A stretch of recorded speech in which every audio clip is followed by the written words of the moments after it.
दोस्तों, आज मैं आप लोगों को एक राजा और उसकी नाचने वाली राजकुमारियों की कहानी सुनाऊंगी।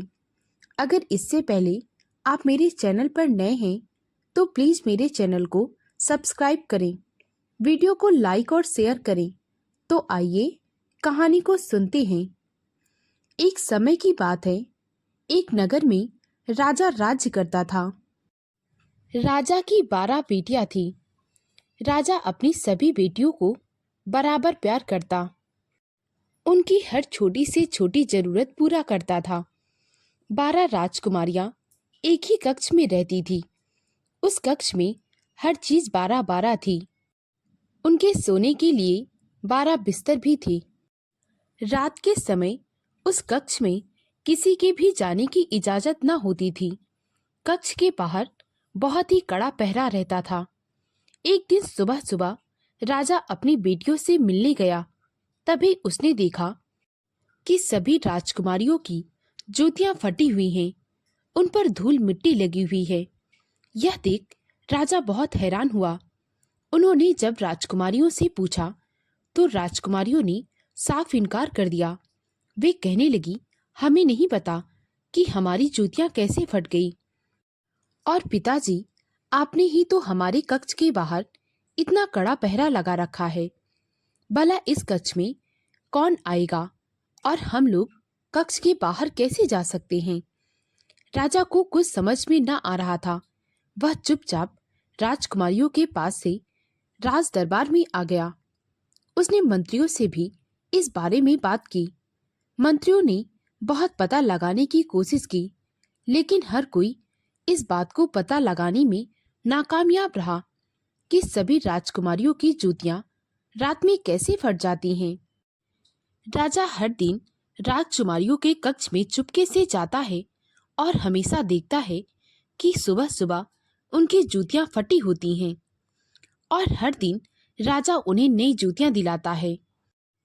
राजा बहुत परेशान हो गया था, इसीलिए उसने सारे राज्य में यह घोषणा करवा दी कि जो कोई भी राजकुमारियों के इस रहस्य के बारे में पता लगाएगा, उसे उनमें से किसी एक के साथ विवाह करने का अवसर मिलेगा और मेरी मृत्यु के बाद पूरा राज्यपाट उसका हो जाएगा।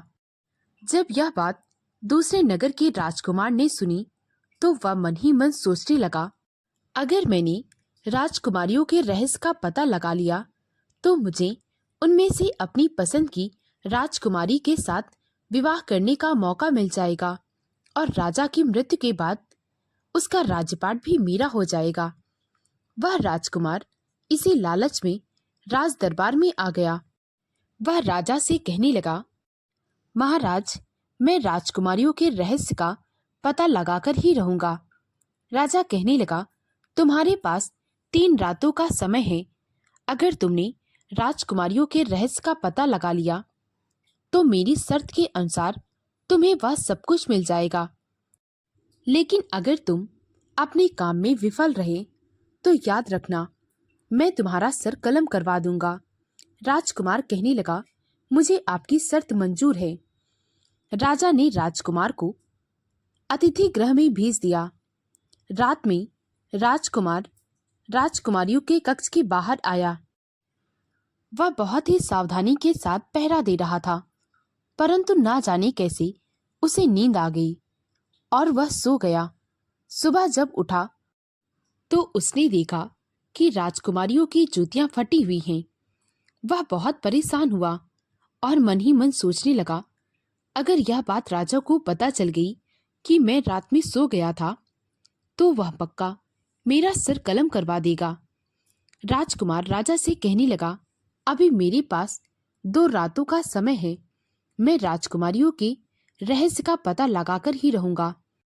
ऐसे ही दूसरी और तीसरी रात भी बीत गई। राजा को गुस्सा आ गया।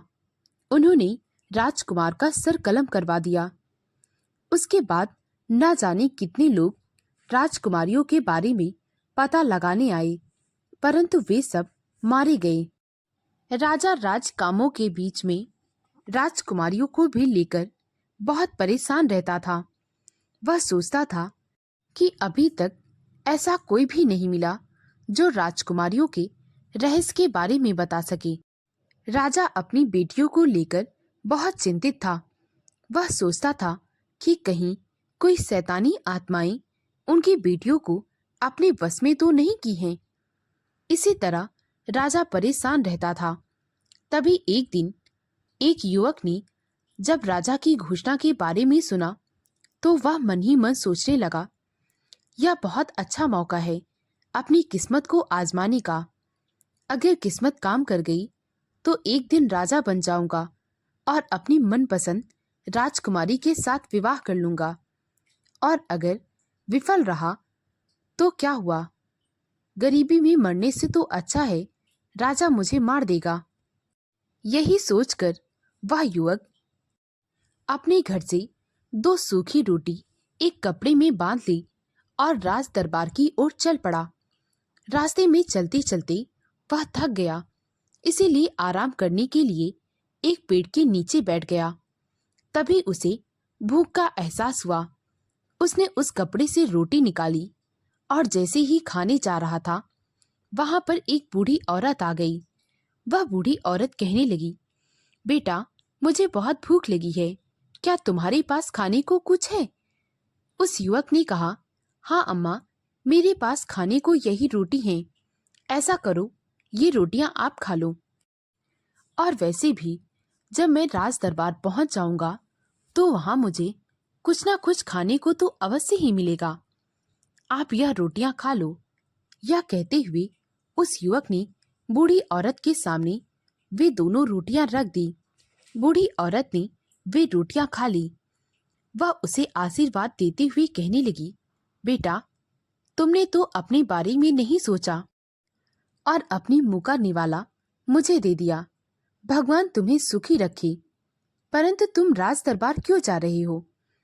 तभी उस युवक ने सारी बातें उस बूढ़ी औरत को बता दी। वह बूढ़ी औरत मुस्कुराने लगी। युवक ने देखा कि इस बात पर वह बूढ़ी औरत मुस्कुरा रही है तो वह कहने लगा, अम्मा क्या आप राजकुमारियों के रहस्य के बारे में जानती हैं? तभी वह औरत कहने लगी, मैं उस रहस्य के बारे में तो नहीं जानती, परंतु मैं तुम्हें ऐसी चीज दे सकती हूँ जिससे तुम राजकुमारियों के रहस्य के बारे में आसानी से पता लगा सकते हो। उस युवक ने बहुत ही उत्साहित होकर कहा, ऐसी कौन सी चीज है अम्मा? तभी उस बूढ़ी औरत ने युवक को एक शॉल दिया। वह कहने लगी, जब तुम यह शॉल ओढ़ लोगे तो तुम किसी को भी नहीं दिखाई दोगे।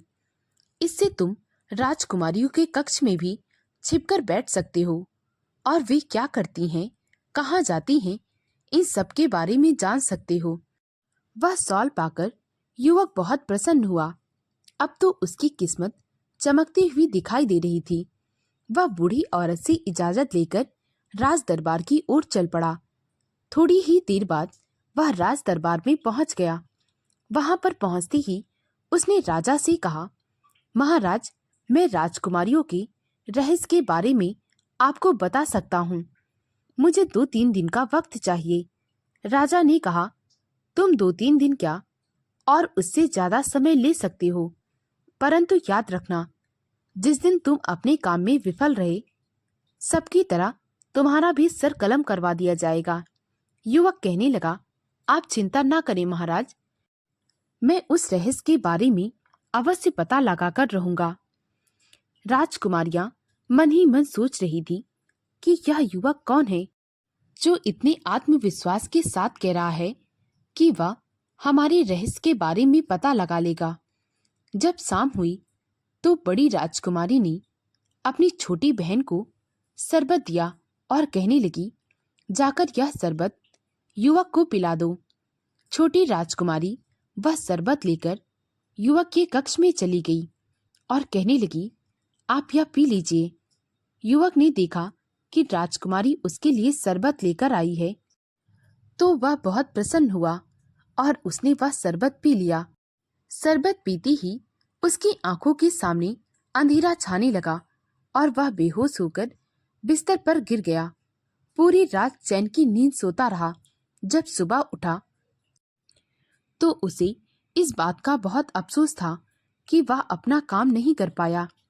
अगले दिन फिर से राजकुमारियों ने उसे शरबत पिला दिया। हमेशा की तरह शरबत में राजकुमारियां उसके लिए नींद की दवा मिला देती थी, जिसे पीकर वह बेहोश होकर सो जाता था। एक दिन जब छोटी राजकुमारी वह शरबत लेकर युवक के पास पहुंची, तो युवक ने कहा, आप यह शरबत रख दीजिए, मैं थोड़ी देर बाद पी लूंगा। राजकुमारी को लगा जैसे यह रोज शरबत पी लेता है, आज भी पी लेगा, इसीलिए वह शरबत रखकर वहां से चली आई। आज उस युवक ने शरबत नहीं पिया था और वह शॉल ओढ़कर राजकुमारी के कक्ष के बाहर चला गया। उसके बाद वह कक्ष में गया।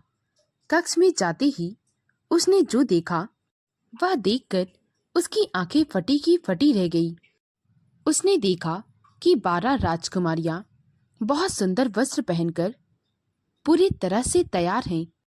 और फिर बड़ी राजकुमारी ने अपना पलंग हटाया। देखते ही देखते वह जमीन फट गई और उसी जमीन में लगभग 100 सीढ़ियां जमीन के नीचे जा रही थी। सभी राजकुमारियां उन सीढ़ियों से नीचे उतर गई। वह युवक भी, जो अदृश्य था, राजकुमारियों के पीछे पीछे चलने लगा।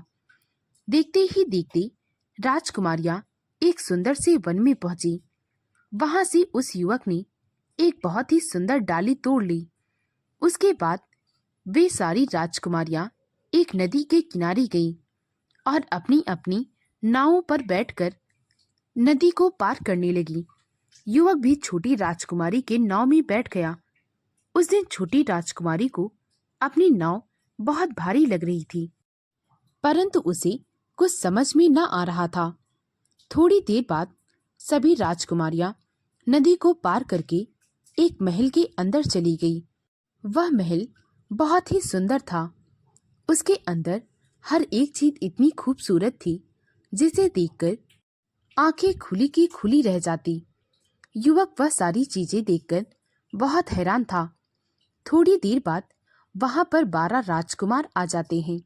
सभी राजकुमारियां अपने राजकुमारों से मिलती हैं और उनके साथ नृत्य करती हैं और फिर स्वादिष्ट व्यंजन भी करती हैं।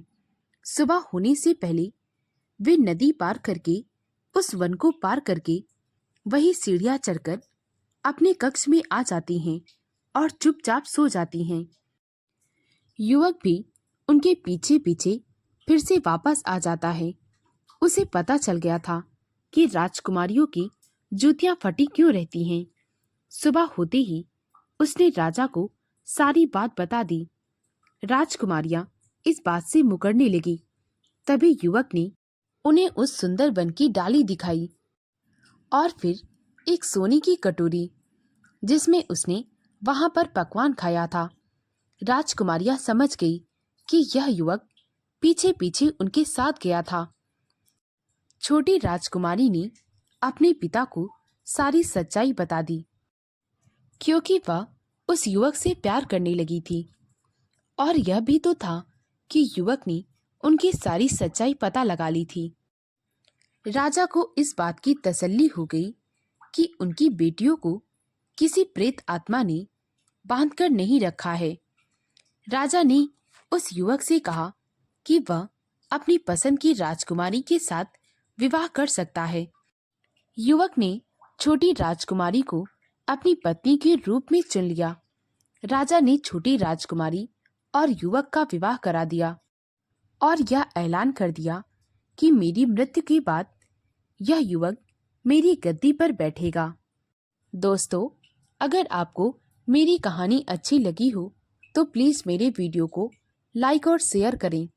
मुझे ज़्यादा से ज़्यादा सपोर्ट करें ताकि मैं आप लोगों के लिए और भी अच्छी अच्छी कहानियाँ ला सकूं। कहानी को पूरा सुनने के लिए बहुत बहुत धन्यवाद।